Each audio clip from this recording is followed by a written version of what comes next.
In this episode, we focus on a truth that surprises many new learners when they first step into governance and program work.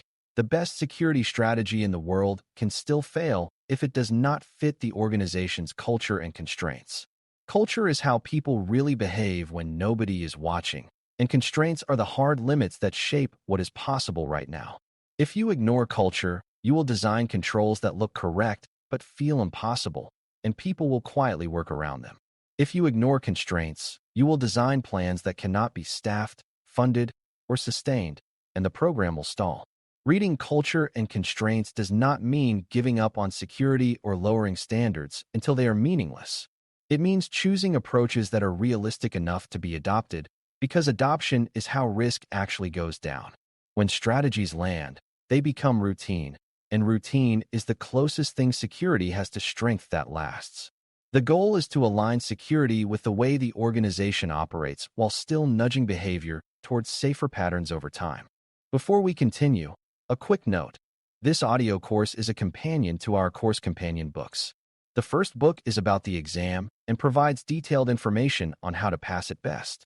The second book is a Kindle-only ebook that contains 1,000 flashcards that can be used on your mobile device or Kindle. Check them both out at DailyCyber.News in the Bare Metal Study Guide series. To read culture, you start by observing how decisions are made and how work flows through the organization, because culture is visible in everyday habits. Some organizations are highly centralized, where leadership sets direction and teams follow structured processes. Others are decentralized, where teams have autonomy and prefer lightweight guidance that supports local decisions. Some cultures celebrate speed and experimentation, while others emphasize caution and predictability. Some rely on formal documentation, while others rely on relationships and informal communication. These differences matter because security controls are, at their core, behavior-changing mechanisms, and behavior change depends on how people accept guidance. If you drop a strict approval workflow into a culture that values autonomy and rapid delivery, you will create friction that leads to shortcuts.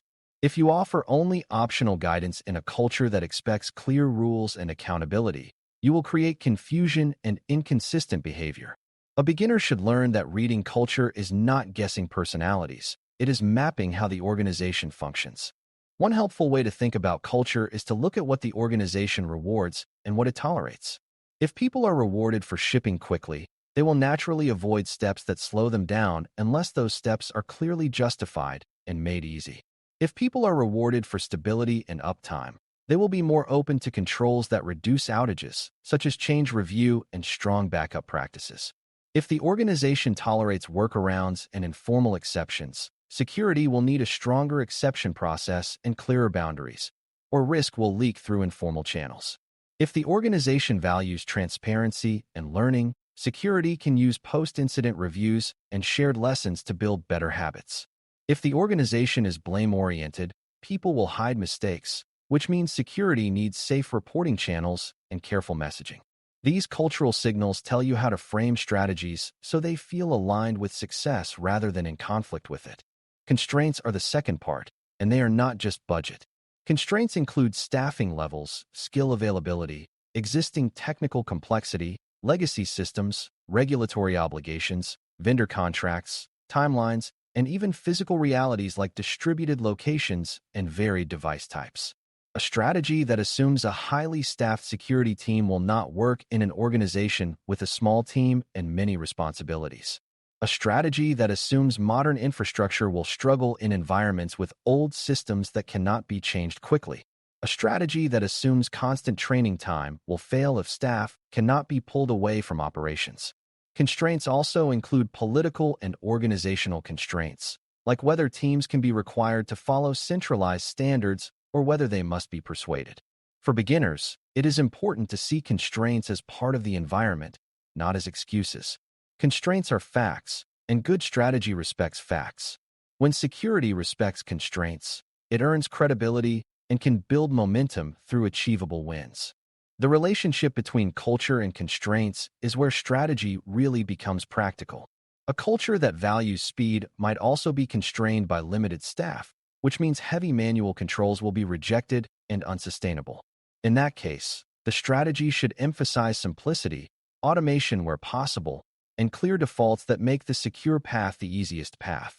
A culture that values stability might still be constrained by legacy systems, which means you may need compensating controls and careful sequencing rather than immediate modernization. A decentralized culture might be constrained by inconsistent tooling across teams, which means standards should focus on outcomes and minimum requirements rather than prescribing identical methods. By connecting culture and constraints, you can choose levers that work. Beginners often think security levers are mostly technical, but many of the strongest levers are organizational, like setting clear ownership, establishing lightweight approval patterns, and building shared language that reduces confusion. Strategy lands when it uses levers that fit. A practical way to read culture is to listen for repeated phrases and repeated pain points, because those reveal what people care about. If teams frequently talk about getting blocked, it suggests they feel security as friction, and your strategy should focus on removing unnecessary friction while strengthening essential controls. If teams talk about being unsure, it suggests clarity is missing, and your strategy should focus on better guidance and simpler processes. If leaders talk about reputation and customer trust, framing improvements in terms of trust and reliability may land better than framing them as compliance. If leaders talk about cost and efficiency, emphasizing reduction of downtime and avoidance of rework can be persuasive. Listening is not passive, it is data collection. It helps you design strategies that speak the organization's language. When security uses language the organization already values, the program feels like a partner to mission rather than an external constraint. Another cultural signal is how change is adopted historically. Some organizations adopt change through formal projects with clear milestones and executive sponsorship. Others adopt change through grassroots experimentation that spreads when it proves useful. If you choose the wrong approach, your strategy can stall even if the content is correct. For example, if you require a formal program launch in a culture that prefers small, iterative changes, you might trigger resistance and slow everything down. If you rely on informal adoption in a culture that expects formal direction, adoption may never reach critical mass. A beginner should learn to ask how previous organization-wide changes succeeded, like system migrations or process improvements, because those stories reveal the path that tends to work. Security strategy should ride the rails the organization already uses to change itself. You can strengthen the rails over time, but you do not want to fight the train. Constraints also affect sequencing, which is the order you introduce improvements so they can be absorbed. If the organization is already overloaded, introducing multiple major security changes at once will create fatigue and backlash. If staffing is tight, you prioritize changes that reduce workload, like simplifying access processes or improving clarity, before adding new review requirements. If systems are fragile, you prioritize improvements that increase resilience, like better recovery planning and better monitoring, before you introduce aggressive enforcement that might disrupt operations. Sequencing is a strategic skill because it acknowledges that organizations have limited capacity for change. A well-sequenced strategy feels smooth and credible because each step makes the next step easier. A poorly sequenced strategy feels chaotic because it creates friction before it builds support. Beginners should see sequencing as part of reading constraints, because constraints are often about change capacity, not only money. The idea of friction is especially important here, because friction is where culture and constraints become visible in behavior. When a control adds friction, people either accept it, negotiate it, or avoid it, depending on whether it aligns with how they work and what they value. A security strategy that lands tries to reduce unnecessary friction and concentrate friction where it creates meaningful risk reduction. For example, it may be fine to add more verification for high-impact access, but it is rarely wise to add complex steps for low-impact actions that people do hundreds of times per day. When friction is placed poorly, people learn that security is an obstacle rather than a helper, and that perception is hard to repair. When friction is placed wisely, people learn that security steps protect them from mistakes and surprises. That mindset shift is cultural change, and it happens through experience more than through speeches. Reading friction patterns helps you tune strategy toward adoption. It is also important to recognize that culture is not one thing, especially in larger organizations. Different teams can have different subcultures, shaped by their work, leadership, and pressures. A finance team might have a culture of careful review, while a software team might have a culture of rapid iteration. A customer support team might have a culture of fast response and empathy, while an infrastructure team might have a culture of stability and control. A single strategy may need different implementation approaches across these groups, while still maintaining consistent outcomes. Beginners sometimes assume governance demands uniformity, but effective governance often allows variation in how outcomes are achieved as long as the outcomes are consistent and measurable. This flexibility reduces resistance and increases adoption because teams can integrate security into their existing rhythms.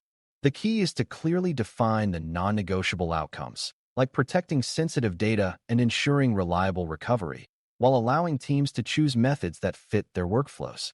When you have red culture and constraints, you can shape your strategy by choosing the right framing, the right level of prescription, and the right support mechanisms.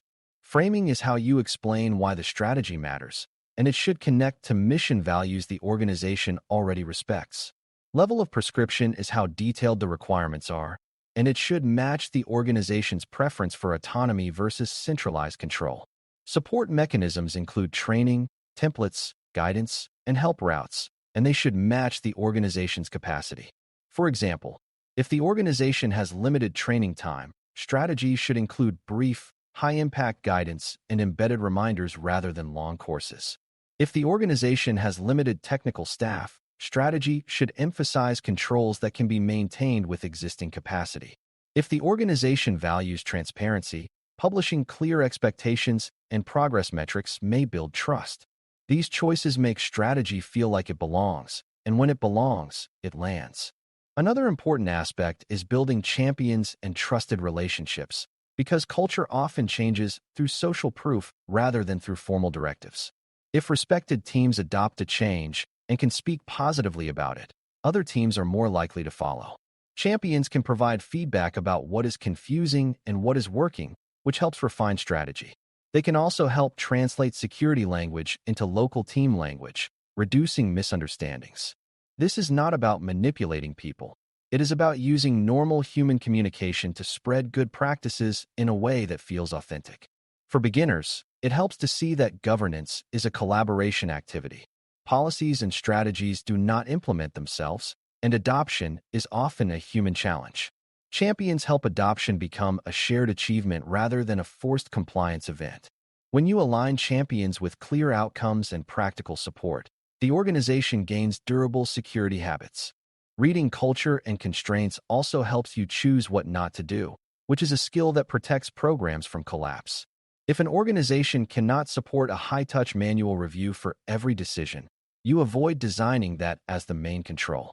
If an organization is in a major transition, you avoid introducing changes that require deep attention across many teams at the same time. If a policy is routinely misunderstood, you avoid adding more policy text and instead improve clarity and integration into processes. Strategy is as much about disciplined omission as it is about addition. Beginners sometimes feel that adding controls always increases security, but adding the wrong controls can reduce security by encouraging workarounds and fatigue. A strategy that lands often does fewer things better with stronger adoption. Reading culture and constraints is how you decide which things those should be. The core takeaway is that security strategies succeed when they are designed for the organization you actually have, not the organization you wish you had. Culture tells you how people make decisions, how they react to friction, and what they consider success. Constraints tell you what resources, time, and stability you can realistically count on. When you read both carefully, you can design strategies that reduce risk in real behavior rather than in theory. Over time, those strategies can slowly reshape culture by making secure behavior normal and low friction. But that cultural change starts with respect for current reality. If you try to force a strategy that does not fit, you will spend your energy fighting the organization instead of protecting it. If you shape strategy to land, you create steady progress, better trust, and more durable outcomes. That is how governance moves from documents to results, and it is why reading culture and constraints is a foundational skill for anyone building a security program. Thanks for listening. For more audio courses, daily newsletters, and more, please visit baremetalcyber.com.